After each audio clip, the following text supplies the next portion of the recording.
মিষ্টি বাবুর জন্য একটু সবজি দিয়ে খিচুড়ির মতো রান্না করবো। এটাকে খিচুড়ি বলে কিনা আমি জানি না। এখানে আমি এই যে মিষ্টি কুমড়া নিয়ে নিছি, ছোটো ছোটো করে কেটে নিছি। এখানে একটু মসুর ডাল আর একটু চাল নিছি। আমি ফার্স্ট ওকে এরকম খাবার দিচ্ছি। আমি কুকারটা অন করে দিছি, পানি দিয়ে দিলাম, একটু বেশি পানি দেবো যাতে সিদ্ধটা ভালো মতো হয়।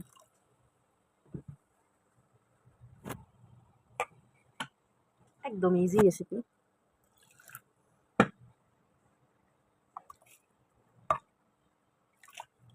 শুধু চাল ডালটা দিয়ে দিলাম, সাথে মিষ্টি কুমড়াগুলো দিয়ে দেবো। এখানে আমি কোনো হলুদ, পেঁয়াজ, রসুন কিছু ইউজ করি নাই। লাস্টে সামান্য তেল দিতে পারি, খুবই সামান্য তাও। এইটা আমি আজকে ট্রাই করে দেখবো, ও যদি খায় তাহলে আমি নেক্সটে পেঁয়াজ রসুন আর সামান্য হলুদ অ্যাড করবো। আজকে আপাতত দিচ্ছি না।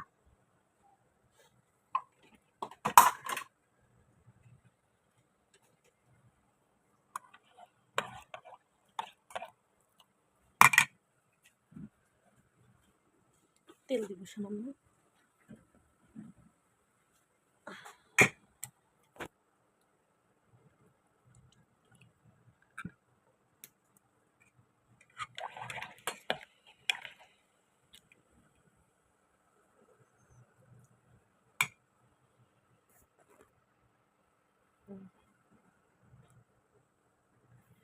এটা হয়ে যাবে,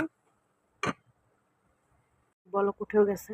এখানে আমি কোনো প্রকার লবণ ব্যবহার করি নাই, এমনিতেই তো 1 বছরের আগে লবণ দিতে হয় না।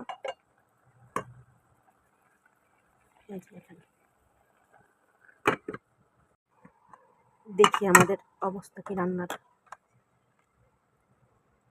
হচ্ছে প্রায় কাছাকাছি, সময় লাগবে এগুলো হয়তো। অবশ্য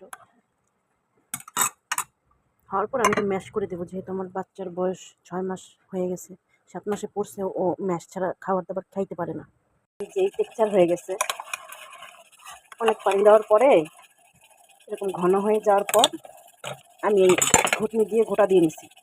এখন ইজিলি বাচ্চা খাইতে পারবে।